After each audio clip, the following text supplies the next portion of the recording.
Episode 86, The Masque of Mandragora. Mandragora, Mandoragara, Mandorsephora. Mandrake. I realized at the end of the last episode that I meant to say Mandragora, but I said Mandragora, and I don't fucking care. I got it wrong. I get a lot of things wrong. Everything in my life is wrong. What happened in the episode, dear?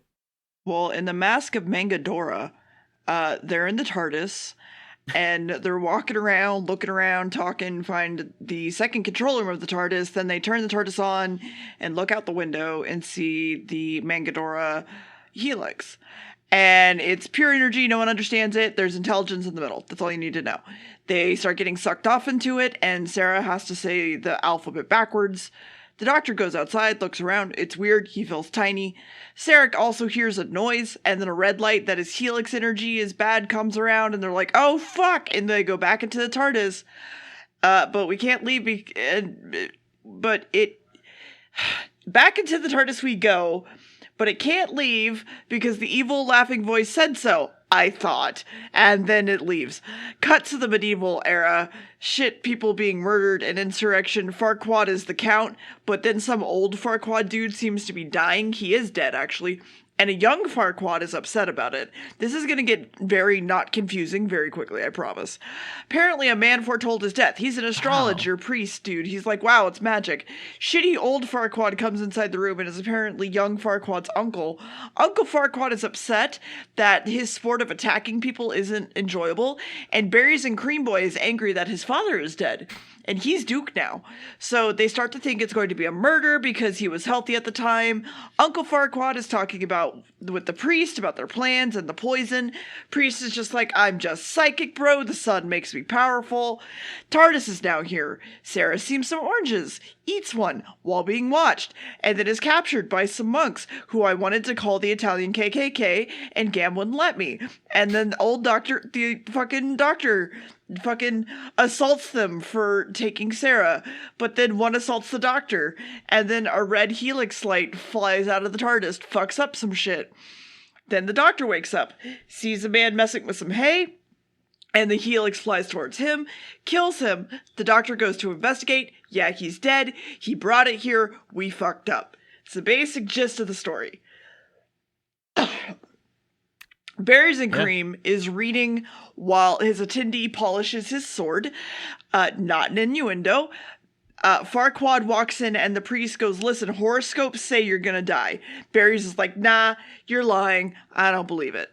The doctor is walking and asks about Sarah to some dudes, but then some knights come up and go, who the fuck is you? Then the doctor steals a horse and leaves. Sarah is brought to the Hooded Society, and Sarah is apparently an important sacrifice to Dimnos, which is basically the devil. Doctor is brought to Farquaad, and they wonder where he's from. He tries to explain it. Everyone laughs at him. He tries again. He's crazy. The red light, meanwhile, is killing some fuckers. The doctor is asked questions about the moon. They still think he's crazy, so it's time to execute him. Berries and Cream is here. Wonders who the doctor is. Don't worry about it. Sarah's placed in a white dress, prepped for sacrifice, and the doctor is headed to his execution. And there, yeah. Yeah. That's it. That's the entire episode. Good night, everybody. Mm-hmm. Okay. So, we need to go back to something that we have spoken a little bit about. Is it the Italian Season KKK? 6B. No, not the Italian KKK. We're not going back to it.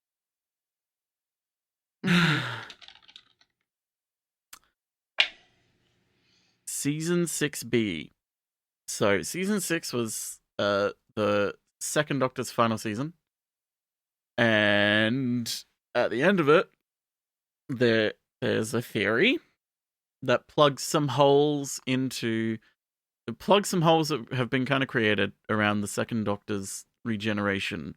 Things like his involvement in future things, him having knowledge that he shouldn't theoretically have, collaborations in stories where he's like, I gotta get back to this character, but that character wouldn't know that he exists, that sort of thing. And this story kind of provides more evidence to be used to create season 6B, because we have this new console room in the TARDIS. It's roundel still. It's wood paneled, designed because they thought Barry Newbury wanted it to be woodgrain looking. It's very nice. I like it. I like it as a one-off sort of thing. They intentionally kind of were going to make it like, oh, this is the secondary console room. We'll just use this from this on out. It's like, I mean, it's neat, but it's not good as like a main one. So they only use it for a little bit. But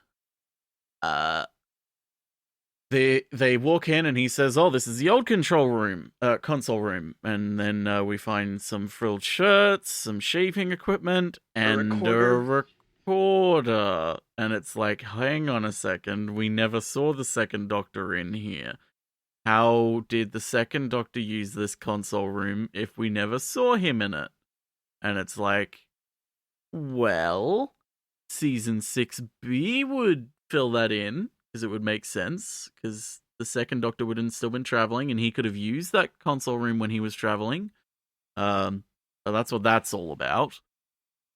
Also, Elizabeth Sladen, playing Sarah Jane, initially was going to be leaving at the end of season 13, but then some episodes got shuffled around, and also this episode came into creation, and she had read about it and heard about it, well, more so, and wanted to make it because it interested her.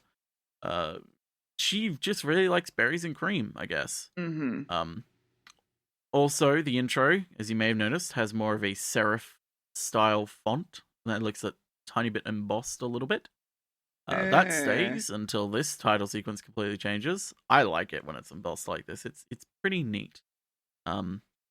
But Philip Hinchcliffe was inspired to do a story set in Renaissance Italy because he saw Roger Corman's 1964 film version of Edgar Allan Poe's The Masque of the Red Death. So that's where the Masque of Danganronpa has come from. So what happens in the second part, though, dear? Is everyone dead? Yeah. Cool. Actually, fun fact, the Doctor was like, I'm gonna make my own Italy with bitches and gambling. Blackjack and hookers. And blackjack and hookers. So he steals a horse. The stealing a horse part was actually the right part. That actually does happen.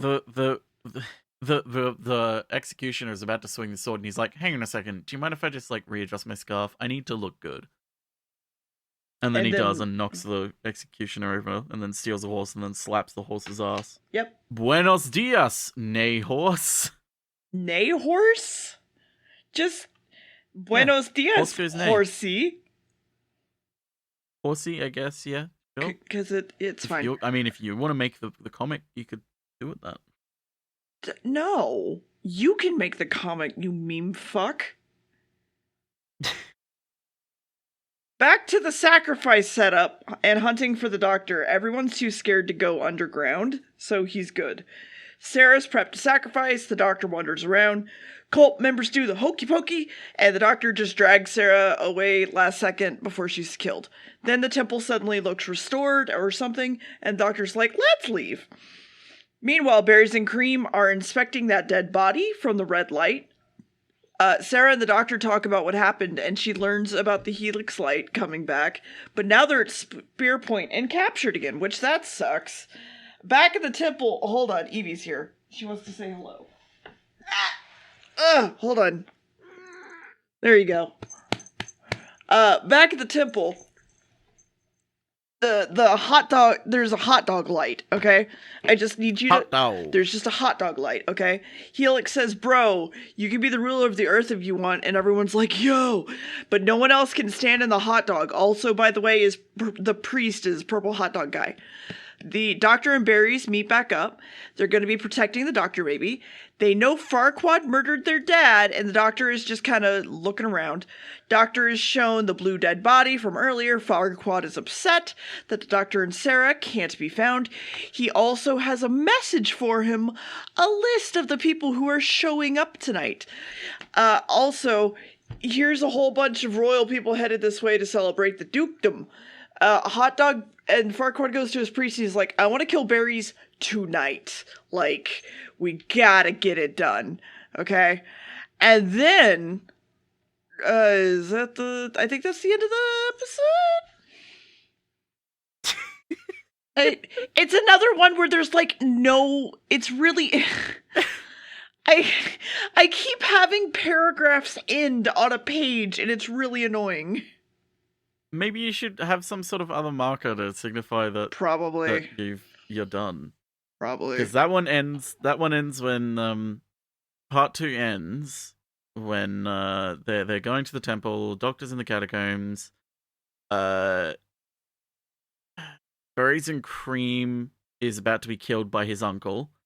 The guards corner Berries and Cream with their swords, and Sarah runs in the catacombs calling for the Doctor and then is caught by the cult members.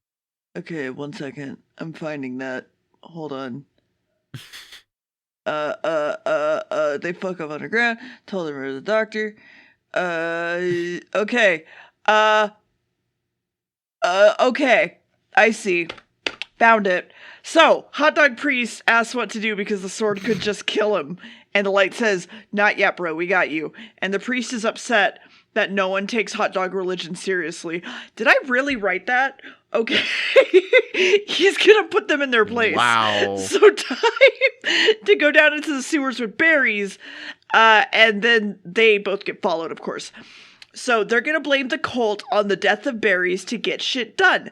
But the Doctor, while down there, gets slapped around a bit by the helix sound. Sarah and Berries are taking a break from the world and talking about how it's round.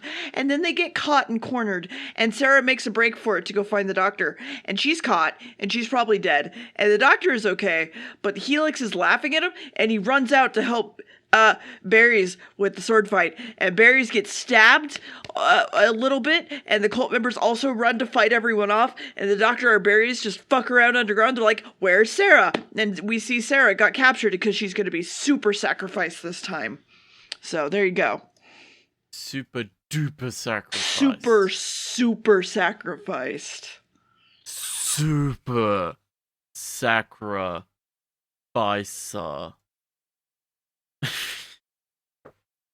So, Robert Holmes, the script editor, needed a great deal of persuading in order to attempt a historically based story, because he absolutely fucking hated them. He hated historical stories. He thought they were boring. He thought there was nothing to them, which is part of the reason, part of the reason why Doctor Who hasn't done a proper historical story since, like, the Gunfighters, I think, which is a very old story. They tend to avoid pure historicals from now on out because it's like the audience doesn't want something that's just history. There has to be something to it, and the way that they convinced Robert Holmes was like, okay, it has to be some sort of nasty history. Lewis Marks had written a postgraduate thesis on the era that they wrote for 20 years before, snappily titled "The Development of the Institutions of Public Finance in the Florence During the Last 60 Years of the Republic, 1470 to 1539," and therefore got the gig. The script references a number of contemporary sources,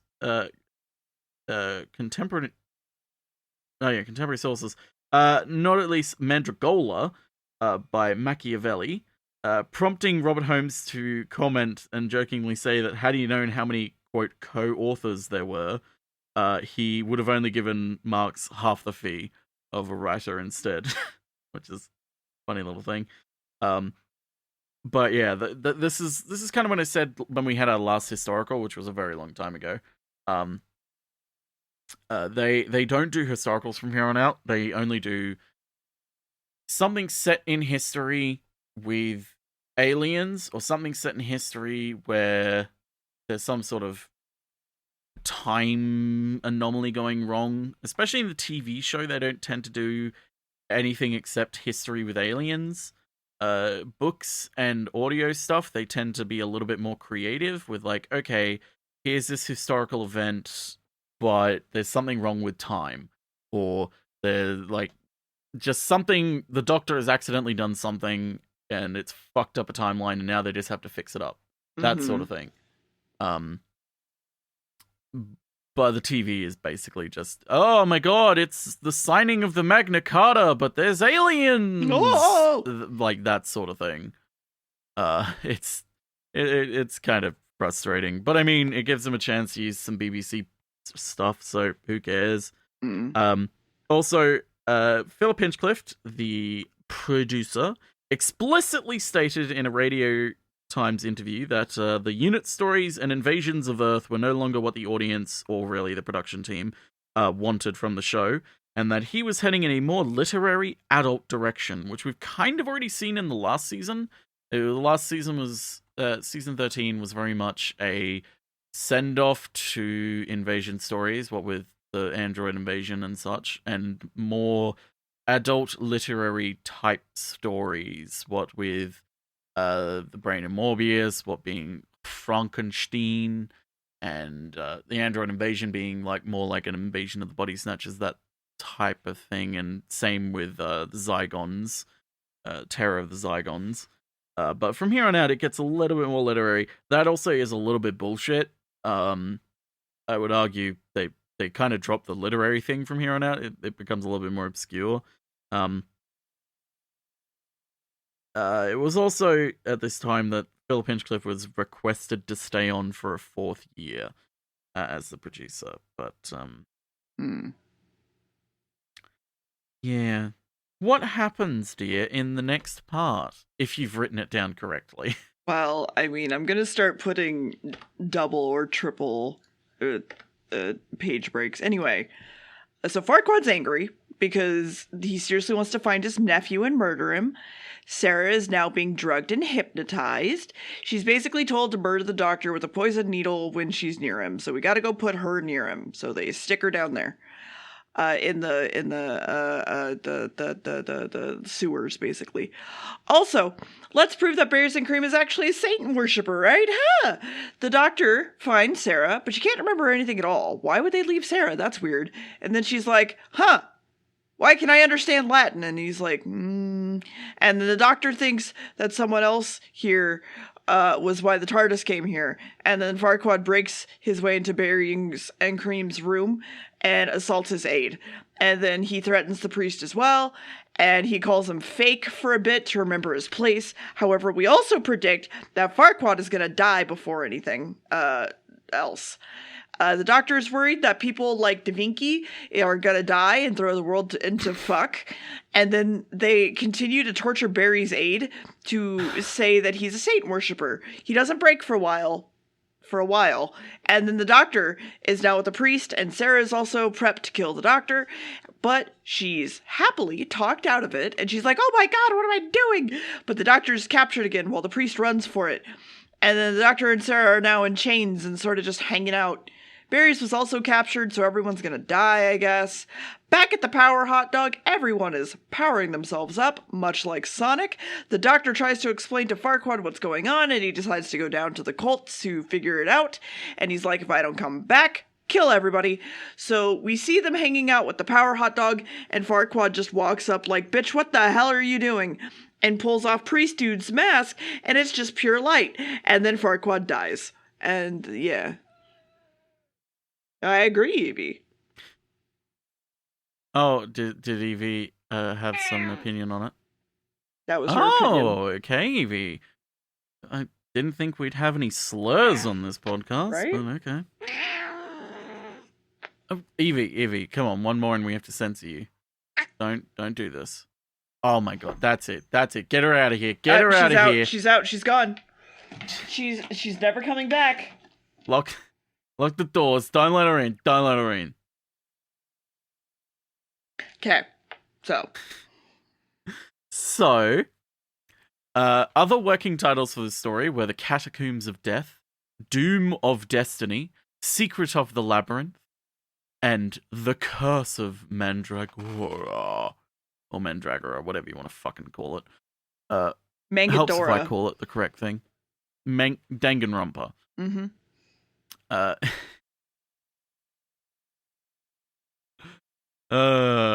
Fucking hell.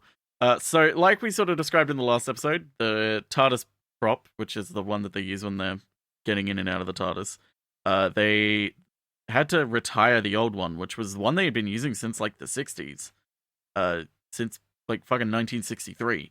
It was the same prop one, but they had to make a new one for the start of the season because in the Seeds of Doom, during the final scenes where they were recording the Doctor and Sarah walking out of the TARDIS to walk into Antarctica, the roof of the prop fell down on top of them while they were inside and caused them to piss themselves laughing about it. But the new police box that they had is snazzy and sticks around for a while. Funnily enough, it's a little bit darker blue, but it's still not dark enough to be accurate to what the police boxes actually were color-wise. Which is funny to me. But yes, several elements of the secondary console room that they have were reused in other designs, like the columns and the monitor screen. The walls appear up in future episodes painted on doors, like they reuse them for doors, which is kind of funny to me. There's the story itself was filmed. Was it filmed in this area, or was it? I think yeah, it was filmed in an area in Wales that Philip Hinchcliffe suggested that they film in because it was a place he had visited when he was a tour guide in the 60s. So he knew it very well, and he was like, this would be a good place to set the story. Like, we could film in here. This would be a good place for it. It's like, how do you know that? It's like, oh, I used to be a tour guide back in the 60s. Also, one of the...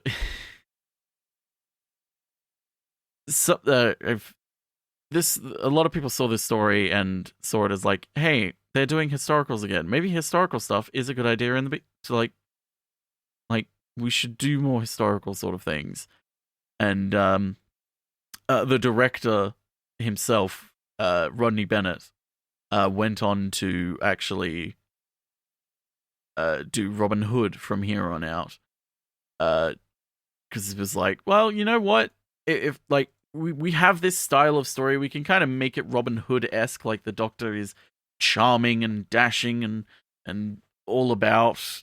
So it was like, why don't we make him Robin Hood-esque? Like, it fits medieval Renaissance era. That's basically Robin Hood. Even though Robin Hood was 13th or 12th century, I think, not 15th. Yeah. So it's like that would be a bit off time-wise. But yes, this is it's a charming story. I like it. But what happens in the next part, dear? Is everyone dead? Yeah, because the cult made their happy circle to power up the hot dog super hard. Also, while down in the prison, everyone's killed because, you know, it's been an hour. But then the Doctor shows up and Farquaad's dead because the cult killed him. And so they're like, oh, fuck, I guess we're listening to Barry's again because he's dead. Now it's time to make the castle an entire fucking fortress while the Doctor thinks of a plan.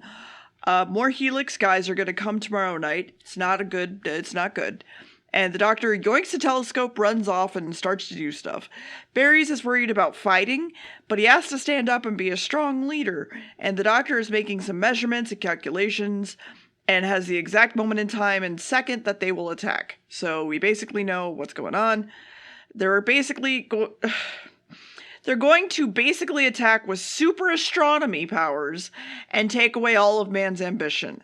And the answer is instead to exhaust all their power, and Barry's comes in and basically gets ignored while he's trying to ask for something. We need wire and a huge metal chess piece. Oh, also, there's a dance tonight. Can that still go as planned? And the doctor's like, yeah, sure, go for it. The doctor now has a chest plate on him, puts a coat over it to hide it. Things are apparently really, really, really, really, really, really, really bad. But also the doctor has found his inner furry. So that's a fun. It's a lion, by the way. Rawr. He also supports furry NFTs. Anyway, the doctor has snuck into the cult room with his wire to do some stuff. While the party's going on, the cult is apparently surrounding the whole palace. Sarah is also at the party, doesn't know where the doctor is, but is now being asked to dance. And the doctor has now connected up all the wire to some nails in the ground, hastily covered them up, and just taken a sweet-ass seat on that table. And so, okay, let's talk like normal Helix to the priest that comes up. And he's like, why are you here, Time Lord? Basically, hold on, this is so much. Oh my god. They are worried that Earth is going to rival Mandragora, Danganronpa's power. But the doctor is, no, wait, he's okay. Then there's more lightning to the heart, and no, he's okay. But then the sun-faced dude is running out of energy and struggling now. And then we see that some people in weird masks have shown up to the party. But then there's a man in a lion mask that's shown up to the party. And then Sarah's like, oh, doctor, when did you get here? And then he takes it off, and it's not the doctor. And now everyone is surrounded, and they're getting shocked to death. And then the eclipse starts, and everyone's ready to be sacrificed. They're going to sacrifice all the people at once for efficiency. So they summon that red light again, but instead, everybody just gets fucking electrocuted. And the doctor was actually the one in the purple cloak because he already beat the other dude. And the entire day is saved. And they're like, yay! Can I have a salami sandwich? And they're like, yeah, sure. And then he leaves with some salami. Yeah, like legitimately. I do love it. And then the Mandragora is gonna fuck up some shit again in like 500 years, so don't worry about it for a while. Okay, bye! They're whooshing away. That's it. Whooshy, whooshy, whooshy. Real quick, I do just want to say, this story kind of epitomizes Doctor Who in a certain way with the way Doctor Who treats certain things. It has a sort of fable approach to certain stories and the way it tells things. The way this book describes it is actually perfect in my opinion. Doctor Who is a program that traditionally has been low on hard theory and high on improbable fantasy. Here, though, things are more explicit than usual. The Doctor blithely states that this is the period halfway between the Dark Age and an Age of Enlightenment. And to underline, the most of the 15th century types we see here are either absolutely refusing to believe in horoscopes or talk in astrology babble all of the time. The suggestion seems to be that in the 1400s, somebody pulled a big lever marked reason, but that not everybody was wired for science power, which is, of course, ludicrous and not what happened. The idea that science and superstition are polar opposites is a terribly 19th century one. And if anything, the Renaissance was about measuring, not about chucking out old ideas to bring, like, as being too fantastical. It's not like they went, oh, hey, science is cool. Religion's kind of shit, guys. We should get rid of it. Like, obviously, that's not what happened. If anything, science was considered by some an extension of religion for a very long time, until, of course, it became heretical in certain aspects. But it's the sort of thing of, like, few people in the 15th century Italy would have entirely discounted the possibility of demonic, angelic, or supernatural influences on Earth. Even those who believed in using the new scientific methodology, though throughout the following century, many of the discoveries which led to the more rational world of the Enlightenment were sponsored by the church and considered to go hand in hand with Christian law. Again, science is kind of an extension of religion. Galileo's persecution wasn't exactly typical, or at least like that sort of thing. Wasn't universal. But then when the BBC made the Masque of of Mandragora. They didn't want to offend anyone, especially not whilst Mary Whitehouse was watching. No wonder religion's never mentioned, apart from blasphemous and pagan brotherhood. Because again, if you're doing historical stuff, especially European historical, you're gonna have to mention Christianity in some form, unless you change the details so you don't have to bring up Christianity. Because if you bring up Christianity, especially in the 70s, 80s, and 90s arguably and today, although today you kind of can actually get away. Like Doctor Who very much gets away with bringing. Let's put it this way: Christianity, depending on what country you're in. Depending on what country you're in, yes, of course, you will get some outrage still. But back in the day, especially, it was like, hey, if you mention Christianity, you're going to offend a whole heap of people, like saying that like Christianity was like this. The script would have had to have decided whether Catholicism was on the Doctor's side or the enemy's side, essentially. So it's like, we need to sidestep this fucking issue.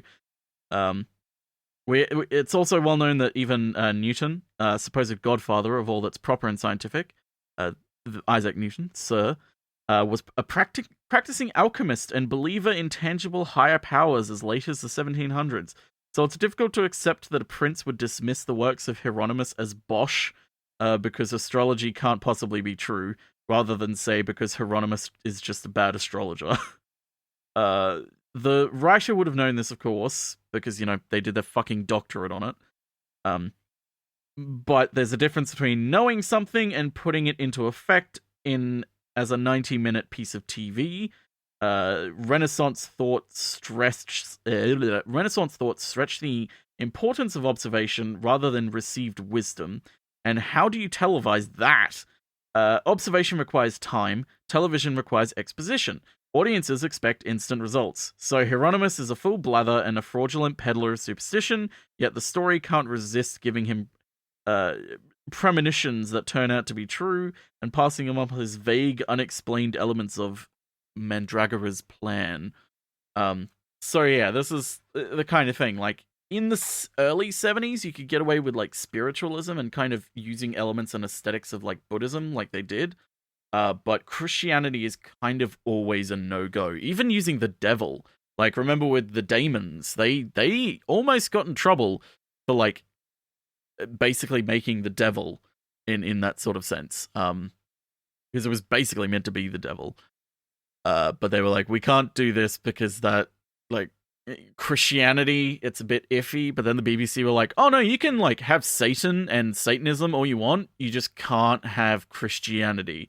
You cannot say it is the Christian devil. It's that sort of thing. It's like, no, it's the Satanist devil, like that sort of thing.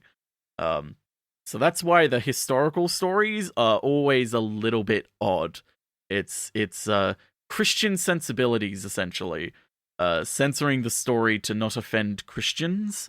Which, not like, oh, boo-hoo, poor Christians. Like, I'm very much a believer of, like, intentionally offending people is never a fun thing to do, but also in terms of stories, like if they had done a story about the Spanish Inquisition, it's like, you kinda need to include Christianity in that one, boys. It's kind of important, that one. Persecution. It's who is persecuting who? It's like, okay, you need to include this, and not even a sense of like Christianity is bad, but you can't pretend that Christianity is perfect throughout the ages. The same with all religion. All religion has had times, well, the majority of them have had times in history where they have utilized and taken their doctrines and teachings and used them to justify some kind of horrendous things by our standards. And it's like, it doesn't really feel right to just pretend that that's not the case or sweep it under the rug for a story like this. But it was the 70s, and they didn't really care that much, and also the potential of pissing off Christians would have really fucked everything up for the show. So that's why it's a bit like this. In the end, it's a fine episode. It's not one I really go and rewatch much. If I want a decent historical one, maybe I'd go back to this one. But the majority of it is just like, you know what? But what do you think, dear? Like a 4, really. I mean, there's I feel about the same. Cults are fun. Some things are fun. I don't exactly really care Love a cult. that much. Yeah. We love a cult. I will state, at the end of the episode, the doctor Sarah goes, "Oh, so is that it? Is that it for the Helix?" And the doctor goes, "Well, we've defeated it now, but it'll probably build up enough power in about 500 years to attack again." And it's like, ooh, is this a lead into another story? Nope. Ooh, a cliffhanger. Spoilers, no. It never comes back to the television. The Helix is gone. But there is a wonderful, wonderful, wonderful novel called Beautiful Chaos that is a sequel to this story. Stars the 10th Doctor and Donna. It's set in 2009 or 2008, I believe. And it's basically like, hey, it's been 500 years. The Helix is back. And it's a lovely story about them visiting Donna's grandfather to just, visit and talk about all the adventures that Donna's had. And he's like, well, I've kind of had a bit of a fling myself. And it's like, he's got a bit of a love interest and she's going through her own struggles right now. And then the Helix attacks and it's like, oh God, what are we going to do? It's a great story. I honestly highly recommend picking up the book, especially if you like Donna and Wilfred Mott as characters. It's a fun book. There's an audiobook of it as well, which I think is read by Bernard Cribbins, who played Wilfred Mott, and his voice is great. Beautiful Chaos. Go read it. It's a good one. But yeah, there's another story, I believe, the first Doctor story from like the 90s in a book where the Helix also comes back, but it's like, I haven't read those. I've barely read any of the 90s books because like the 90s is a weird time for me when it comes to Doctor Who. It just feels weird, the books. Mm-hmm. The covers are awful as well. Anyway. But yeah, I like the idea of the Helix as like this kind of entity of energy from the dark times that's like, hey, we need to stop humanity from evolving because they're gonna fucking ruin everything. So we're just gonna take over some people and convince them to not like evolve. It's a neat creative premise. The special effects for it in this show are, it's basically just someone with a laser pointer and some sparkles. So anyway, it's great. Yeah. So that's the Masque of Mandragora, the Masque of Mandragora. I keep wanting to say Mandragora. Masque of Mandragora. Fuck this. Fuck the title. Fuck it all. Fuck Danganronpa. Next episode. Okay, it's the blank of blank, dear. What one do you want? What word do you want? The easier one. They're both easy. They're both 4-letter words. The fear of what? Okay, well, you already guessed one of them, so it's the blank of fear. Okay, well, the look of fear. I don't know. I already guessed fear randomly. Well, I asked you which one, and you didn't say which one. You just said 2 random words, and I said, okay, well, you got that one, so you have to guess the other one. No. I'll give you a hint. The other word is a body part. Don't say penis. Face. Ooh. Close. Hand. But you need to go a little bit further down. Foot. A little bit further up. God damn it! Cock and ball torture. CBT. God damn it. I tried and I couldn't with a straight face. The throat. Little bit lower. If The you boob. say shins, I'm going to kill you. The boobs of fear. move sideways. The arms of fear. Little further out. I said hand a minute ago. Did you? I didn't hear it. Okay, well, it was hand. Oh yeah, it's the hand of fear. All right. Go eat your fucking water bottle, goddammit. Get out of my life. It's why you're holding a hand in the cover, and I knew you would forget that you were. So that's saying. All right, well. I don't care, man. I don't give a crap. Next episodes. The hand of fear. Oh, good night. We regret to inform you, Deer has died. Long live Deer. Deer will be replaced next episode by Stephen Fry.